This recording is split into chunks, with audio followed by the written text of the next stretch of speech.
Hello dear students, आज मैं आप लोगों को हिस्ट्री के चैप्टर 3 हिंद चीन में राष्ट्रवादी आंदोलन का लघु उत्तरीय प्रश्न उत्तर करा रही हूँ। प्रश्न है, रासायनिक हथियारों तथा एजेंट ऑरेंज का वर्णन कीजिए। इस प्रश्न का उत्तर है, रासायनिक हथियारों में नापाम अधिक प्रसिद्ध है। रासायनिक हथियारों में जो सबसे ज़्यादा प्रसिद्ध था उसका नाम क्या है? नापाम। यह एक ऐसा रासायनिक मिश्रण था जो अग्नि बमों में गैसोलीन के साथ मिलकर एक ऐसा तत्व तैयार करता था जो नागरिकों की त्वचा से चिपक जाता था। तो रासायनिक हथियारों में सबसे ज़्यादा कौन प्रसिद्ध है? नापाम। यह एक ऐसा रासायनिक मिश्रण था जो अग्नि बमों में गैसोलीन के साथ मिलकर, किसके साथ मिलाया जाता था? गैसोलीन के साथ मिलाकर एक ऐसा तत्व तैयार करता था जो नागरिकों की त्वचा से चिपक जाता था और काफ़ी जलन उत्पन्न करता था। अमेरिका ने इसका वियतनाम में व्यापक उपयोग किया था। मतलब अमेरिका ने वियतनाम में इसका बहुत ज़्यादा उपयोग किया था। एजेंट ऑरेंज भी खतरनाक जहरों से तैयार होता था। एजेंट ऑरेंज भी क्या था? खतरनाक जहरों से तैयार था। यह वृक्षों की पत्तियों को झुलसा देता था।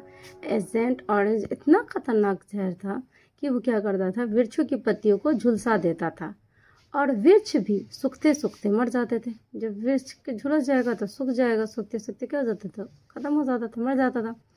इसका जंगलों को नष्ट करने के साथ खेतों में लगी फसलों को भी समाप्त करने में उपयोग होता था। एजेंट ऑरेंज का उपयोग सिर्फ जंगलों को नष्ट करने में नहीं किया जाता था, इसका उपयोग खेत में जो लगी फसल होती थी उसको भी बर्बाद करने में किया जाता था। आबादी पर भी इसका उपयोग हुआ, जिससे अगली पीढ़ी बीमार होने लगी। इस एजेंट ऑरेंज के प्रयोग की वजह से जो आबादी पे इसका प्रयोग किया गया था, इसकी वजह से क्या हुआ? अगली पीढ़ी बीमार पैदा होने लगी। स्पष्ट है कि इन दोनों का उपयोग अमेरिका द्वारा 1964 में वियतनाम के विरुद्ध हुआ था। कब हुआ था और किसने किया था? किसके विरुद्ध हुआ था? तो अमेरिका द्वारा इसका उपयोग किया गया था। किसके विरुद्ध किया गया था? वियतनाम के विरुद्ध किया गया था। कब किया गया था? 1964 ईस्वी में किया गया था। तो पैराग्राफ को समझ में आया? रासायनिक हथियारों तथा एजेंट ऑरेंज का कैसे कैसे उपयोग किया गया है। रासायनिक हथियारों में सबसे ज़्यादा प्रसिद्ध क्या था? नापाम था। और एजेंट ऑरेंज भी बहुत खतरनाक जहरों से तैयार होता था। क्या करता था वो? वृक्षों की पत्तियों को झुलसा देता था और वृक्ष सूख जाते थे। जंगलों को नष्ट करने के साथ साथ क्या करते थे? खेतों में लगे फसल होते उनको भी समाप्त कर दिया था। आबादी पे भी इसका उपयोग हुआ था, जिससे अगली पीढ़ी कैसे पैदा होती थी? बीमार पैदा होती थी। इसका प्रयोग किया किसने था? अमेरिका ने। किसके विरुद्ध किया था? वियतनाम के विरुद्ध। कब किया था? 1964 ईस्वी में। चलते हैं नेक्स्ट प्रश्न की तरफ। नेक्स्ट प्रश्न है, हो ची मिन्ह के विषय में एक संक्षिप्त टिप्पणी लिखें। हो ची मिन्ह। इस प्रश्न का उत्तर है, हो ची मिन्ह वियतनाम का एक क्रांतिकारी नेता था। हो ची मिन्ह कौन था? तो हो ची मिन्ह वियतनाम का एक क्रांतिकारी नेता था। जब वह पेरिस में शिक्षा प्राप्त कर रहा था, कहाँ पढ़ाई कर रहा था? पेरिस में। वहीं पर उसने साम्यवादियों का एक गुट बनाया। पेरिस में जब वो शिक्षा प्राप्त कर रहा था, जहाँ वो शिक्षा प्राप्त कर रहा था, तो उसने साम्यवादियों का एक गुट बनाया। बाद की शिक्षा के लिए वह मॉस्को गया। आगे की पढ़ाई के लिए, आगे की शिक्षा के लिए वो कहाँ गया? मॉस्को गया। और वहीं पर वह साम्यवाद में पूरी तरह जुड़ गया।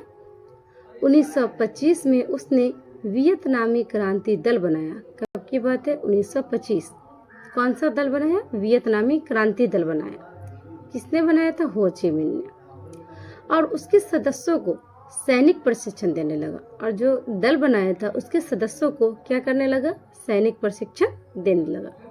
1930 तक वियतनाम के बिखरे राष्ट्रवादियों को एकजुट कर वियतनाम कम्युनिस्ट पार्टी की स्थापना कर ली।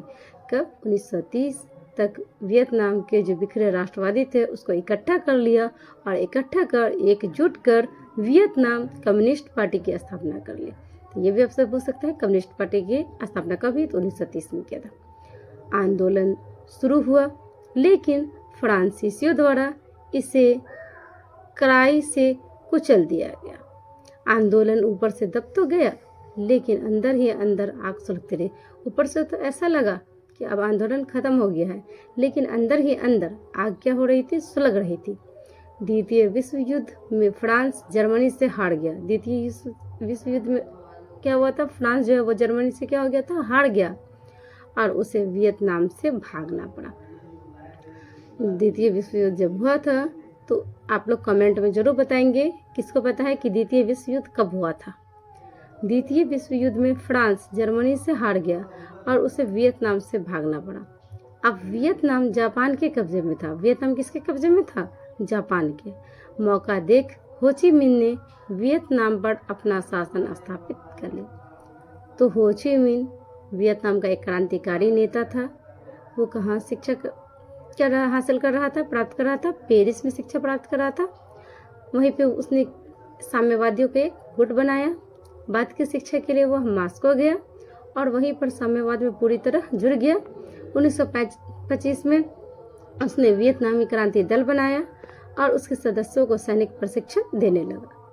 1930 तक वियतनाम के बिखरे राष्ट्रवादियों को एकजुट कर वियतनाम कम्युनिस्ट पार्टी की स्थापना कर ली। आंदोलन शुरू हुआ, लेकिन फ्रांसीसियों द्वारा इसे कड़ाई से कुचल दिया गया। आंदोलन ऊपर से दब तो गया, लेकिन अंदर ही अंदर आग सुलगती रही। द्वितीय विश्व युद्ध में फ्रांस जर्मनी से हार गया और उसे वियतनाम से भागना पड़ा। अब वियतनाम किसके कब्जे में था, जापान के। मौका देख हो ची मिन्ह ने वियतनाम पे अपना शासन स्थापित कर लिया। चलते हैं नेक्स्ट प्रश्न की तरफ। हो ची मिन्ह मार्ग क्या है? हो ची मिन्ह मार्ग क्या है?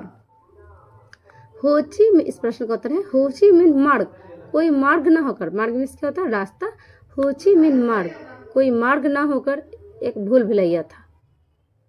हो ची मिन्ह मार्ग कोई मार्ग ना होकर एक भूल भुलैया था। मुख्य मार्ग हनोई से चलकर लाओस कंबोडिया की सीमा से होता हुआ दक्षिणी वियतनाम तक जाता था। कहाँ से? मुख्य मार्ग हनोई। मुख्य मार्ग कहाँ था? हनोई से चलकर लाओस कंबोडिया की सीमा से होता हुआ दक्षिण वियतनाम तक जाता था। मुख्य मार्ग से सैकड़ों कच्ची पक्की सड़कें निकलकर पुनः मुख्य मार्ग में मिल जाती थी। मुख्य मार्ग क्या था? हनोई। मुख्य मार्ग हनोई से सैकड़ों कच्ची पक्की सड़कें निकलकर पुनः मुख्य मार्ग में मिल जाती थी। क्या था? हो ची मिन्ह मार्ग क्या था? वह कोई मार्ग न होकर एक भूल भुलैया था। मुख्य मार्ग हनोई से चलकर लाओस कंबोडिया की सीमा से होता हुआ दक्षिणी वियतनाम तक जाता था। मुख्य मार्ग से सैकड़ों कच्ची पक्की सड़कें निकलकर पुनः मुख्य मार्ग में मिल जाती थी। इसे वहाँ के स्थानीय लोग ही समझते थे। जो वहाँ के रहने वाले लोग थे, प्रॉपर रहने वाले लोग थे, वही लोग इस जगह को समझते थे।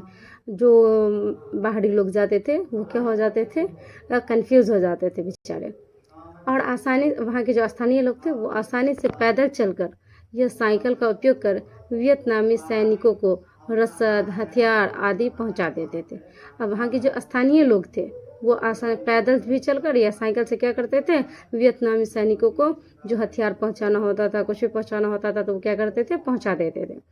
अमेरिका इस मार्ग को बार बार नष्ट करता। अमेरिका क्या करता था, बार बार इस रास्ते को नष्ट कर देता लेकिन वियतनामी क्या करते, तुरंत मरम्मत कर लेते थे। इस मार्ग पर अमेरिका नियंत्रण करना चाहता था। इस रास्ते पर, इस मार्ग पर अमेरिका क्या करना चाहता था, अपना नियंत्रण, अपना कंट्रोल बनाना चाहता था, लेकिन उसे असफल होकर लौटना पड़ा। इससे उसे भारी हानि भी उठानी पड़ी थी। इससे उसे बहुत नुकसान भी उठाना पड़ा था।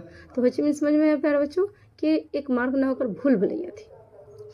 इसका जो प्रयोग ज़्यादातर कौन लोग करते थे, वहाँ के स्थानीय लोग पैदल चलकर या क्या करते थे, साइकिल से चलकर। इसका उपयोग क्या करते थे, इस रास्ते से हथियार आदि पहुंचाते थे। अमेरिका इस रास्ते को बार बार नष्ट कर देता था, लेकिन वियतनामी तुरंत इसको ठीक करवा लेते थे। अमेरिका इस पर अपना कंट्रोल भी बनाना चाहता था, लेकिन असफल रहा और उसे बहुत सारा नुकसान भी उठाना पड़ा था।